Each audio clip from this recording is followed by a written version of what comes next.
श्रृंगार गौरी की पूजा की जो याचिका थी वो तो एक शुरुआत थी, जिसके तहत पूजा का अधिकार मांगा गया था, प्रतिदिन की पूजा का अधिकार मांगा गया था। साथ साथ जो दूसरे विग्रह हैं और गौरी गणेश और दूसरे देवता जो उस परिसर में मौजूद हैं उनकी खोज तथा उनके पूजा का अधिकार मांगा गया था।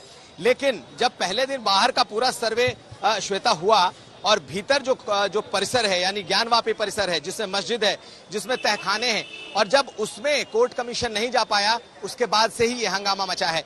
और आज उस पर एक तरीके से पूर्ण विराम लग गया है, क्योंकि अदालत ने साफ साफ कह दिया है कि वो जो परिसर है, चाहे वो मस्जिद हो, उसके अंदर तहखाने हो, उसमें चाहे पूजा होती हो, जो भी हो, लेकिन अब पूरा अधिकार होगा इस कमीशन को, इस कोर्ट कमीशन को, जो चाहे तहखाने हो या मस्जिद परिसर हो वहां तक जाए और सर्वे करके लाए। आपने बिल्कुल ठीक कहा कि ये सिर्फ सर्वे है, लेकिन सर्वे एक शुरुआत है इस बात को लेकर कि आखिर जो स्ट्रक्चर है, जो ढांचा है, वो एक्चुअल में है क्या।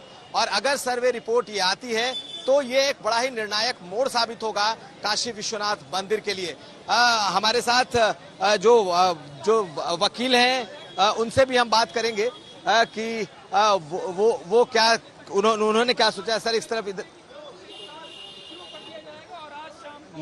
श्वेता, हम उनसे भी रिएक्शन लेते हैं कि आखिर भीतर की क्या स्थिति है, हम बात करेंगे। हालांकि ये बिल्कुल साफ है कि इस बार श्वेता कि इस बार जो कमीशन है, कोर्ट का जो कमीशन है, वो अंदर जाएगा और प्रशासन को उसमें मदद देनी पड़ेगी। हमारे साथ मौजूद है सर, अपना शुभ नाम। शिवम गौड़, जो कि वादी के पक्ष से हैं, हिंदू पक्ष से हैं। सर, ये ऑर्डर में आप लोगों ने देखा होगा, ऑर्डर में साफ साफ क्या लिखा है? मस्जिद में जाएंगे, तहखाने में जाएंगे, ताला खोल के जाएंगे, तोड़ के जाएंगे, क्या लिखा है? उसमें स्पष्ट लिखा है ताला खोला जाए अन्यथा तोड़ा जाए। यदि नहीं खोला जाता है उसमें वैकल्पिक तौर पर तोड़ने का प्रावधान न्यायालय ने हमें सौंपा है। प्रशासन जो है इसकी पूरी एडवोकेट कमीशन को पूरा कराएगा, दुरुस्ती से कोऑर्डिनेट करेगा। जहां जहां लास्ट टाइम लैप्स हुआ, जो हमने कोर्ट के सामने रखी बात है, और जो सरकार का पक्ष था कि आप स्पष्टीकरण दे दे तो हम अच्छे से करा सकते हैं, सरकार का पक्ष था। तो न्यायालय ने न्याय संगत मानते हुए स्पष्ट आदेश कर दिया है, एडवोकेट कमीशन पूरी की जाएगी, तहखाने में जाया जाएगा। यदि अवरोध उत्पन्न करने का प्रयास किया जाता है, उचित पुलिस कार्रवाई की जाएगी, उचित सुरक्षा कार्रवाई की जाएगी उसमें। नहीं, लेकिन ये तोड़ने, ताला तोड़ने, कौन सी ऐसी जगह है जहां ताला तोड़ने की नौबत? बैरिकेटिंग है, स्पष्ट बैरिकेटिंग है, एक ही ताला वहां पे हुआ है, वहां पर एक ही ताला मौजूद है। जो ताले को लेकर के अब तक विवाद चलता आ रहा था, जिसको लेकर के सरकार ने पक्ष रखा था कि ताला लगा हुआ है, ताले की चाबी हमारे पास नहीं, अंजुमन इंतजामिया के पास है, उसी को लेकर स्पष्ट किया है ताला खोलकर अन्यथा तोड़कर जाया जाएगा। यानी कि वो तहखाने का ताला है? जी जी बिल्कुल उचित। लेकिन कहा यह जाता है कि उसमें दो तहखाने हैं, एक तरफ का तहखाना हिंदू पक्ष के पास है, दूसरी तरफ का मुस्लिम पक्ष के पास है, तो क्या दोनों की चाबी आपको मिलेगी? देखिए, ऐसा सीआरपीएफ जो डिप्लॉयड है उस एरिया में ही घुसने का प्रयास किया गया था, और तहखाने क्योंकि कंप्लीट है, उसमें कहीं स्पेसिफाई नहीं, क्योंकि जो ताला, क्योंकि ये नया ताला लगाए क्या करें, उसके लिए न्यायालय ने इनके इंटेंशन को ध्यान में रखते हुए स्पष्ट कर दिया है, आवश्यक है जो ताला हो जिसमें कमीशन, क्योंकि कमीशन की कार्रवाई संपूर्ण 9130 के ऊपर है, पूरे ज्ञानवापी परिसर के ऊपर है, इसलिए बिना रुके, बिना किसी उसके अवरोध के करने की परमिशन है और हम करेंगे उसको। और आपको लगता है पिछली बार कहाँ रोका गया था, कहाँ आपको मदद नहीं मिली थी, जो इस बार आपको इस आदेश में स्पष्ट किया गया? देखिए, मौके पर जब हम पहुंचे तो प्रशासन की ओर से डिसीजन मेकिंग नहीं थी, वहां पर डिसीजन मेकिंग नहीं थी, वहां पर कोई ऐसी अथॉरिटी प्रेजेंट नहीं थी जो आदेश दे सके, ताला तुड़वा सके, खुलवा सके। तो आदेश लिया है कि वहां पर दुरुस्ती से आप मौजूद रहे प्रशासन को, और जो डिसीजन मेकिंग रखता हो ताला खुलवाने की, तोड़वाने की, अन्य पुलिस प्रयोग की, वो वहां पर मौजूद रहकर कमीशन कार्रवाई सुनिश्चित करे बिना किसी अवरोध के। 8 बजे से लेकर 11 बजे तक चलती रहेगी, तब तक चलेगी जब तक पूरी ना हो जाए, और 17 तारीख को रिपोर्ट सौंपी जाएगी। आप लोग कब से शुरू करेंगे, क्या उम्मीद? हमारी संभावना है परसों से हम शुरू करेंगे, 13 मई से इसको शुरू करने का हम संभावना लेकर चलते हैं। परसों से आप लोग इस बार इसकी शुरुआत कर रही है? जी बिल्कुल बिल्कुल। तो श्वेता, देखिए, हमारे साथ शिवम गौड़ थे, जो कि उस पक्ष के वकील हैं, और इन्होंने साफ साफ जो ऑर्डर है वो कॉपी कही है, लेकिन सबसे ज्यादा नजर इस वक्त मुस्लिम पक्ष पर होगी कि आखिर अब उनका रुख क्या होता है। श्वेता, बस बस बस बस जी, अभिषेक, जो चीजें आप वहां से बता रहे हैं और कुछ तस्वीरें मैं यहां से दिखा रही हूं, ये काशी विश्वनाथ धाम की एक कॉरिडोर की ये तस्वीरें हैं, जहां से बाहर से मंदिर का शिखर का एक हिस्सा आपको दिखता है। शिखर के साथ ही वो कहते हैं उसके दर्शन के साथ ही पुण्य की प्राप्ति हो जाती है, लेकिन हम आगे बढ़ते बढ़ते हम आपको वो पूरा हिस्सा दिखाते हैं जो कि यहाँ पर है, और जिस कारण ये पूरा विवाद यहाँ पर उठता है। तो देखिए, यहाँ से लोग प्रवेश भी कर सकते हैं, जो श्रद्धालु हैं वो इस ओर से जा रहे हैं, देश भर से अलग अलग इलाकों से जो श्रद्धालु यहाँ पर आते हैं। आप जब इस क्षेत्र से गुजरते हैं तो यहाँ पर मंदिर का मुख्य प्रवेश द्वार है और जो मुख्य प्रवेश द्वार है वहीं से आपको एक और जो मस्जिद और एक और मंदिर परिसर का आपको वो विभाजन भी दिख जाएगा। वो जो रेलिंग आपको दूर से दिख रही थी आपको उसका हिस्सा भी दिख जाएगा। तो इसे देखकर आप समझ सकते हैं कि मस्जिद का वो हिस्सा जिसकी यहाँ से आपको एक मीनार दिख रही है, इसकी एक मीनार दिख रही है और अगर हम और आगे बढ़ते हैं तो हमें उसके गुंबद का हिस्सा भी पूरा दिखता है और वहां से हम आपको तहखाने का हिस्सा भी समझाने का प्रयास करते हैं, क्योंकि जब मस्जिद के परिसर में प्रवेश किया जाता है और इसके पार भी अगर आप देखेंगे तो वहां पर आपको एक शिखर पर त्रिशूल दिखाई देगा।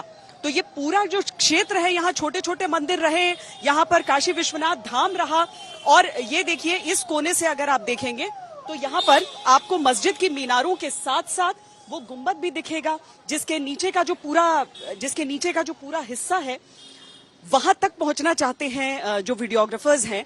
और इसी हिस्से में एक तहखाना भी है जिसके भीतर यह दावा किया जा रहा है कि उस तरह की आकृतियां हैं जो ये बताती हैं कि यहाँ पर किस तरह की चीजें अंदर हो सकती हैं और वो हिंदू मंदिर के अवशेष, साथ ही अलग अलग मूर्तियां जिनकी आराधना करना चाहते हैं, हिंदू पक्ष पूजा करना चाहता है। हम आपको दिखाते हैं जब कुमार अभिषेक ने फैसला आने के फौरन बाद हिंदू पक्ष के वकील से बातचीत की थी। दो कमिश्नर बनाए गए हैं या एक होंगे ऑल्टरनेट करेंगे? दो कमिश्नर बनाए गए हैं, दोनों एक विशाल कुमार सिंह को भी इसमें ऐड किया गया है। अगर दोनों में एक नहीं आते तब भी एक कार्रवाई पूर्ण होगी। अच्छा ये बताइए क्या कहा है अदालत ने, कब से ये कब तक पूरी कार्रवाई? 17 मई तक जो है रिपोर्ट इनको प्रस्तुत करना है। माननीय कमिश्नर को 17 मई तक रिपोर्ट प्रस्तुत करना है।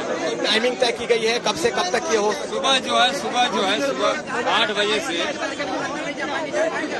8 बजे तक। और क्या कहा है, क्या प्रशासन को लेकर? 8 से 12 बजे तक। तो प्रशासन के लिए भी कोई निर्णय?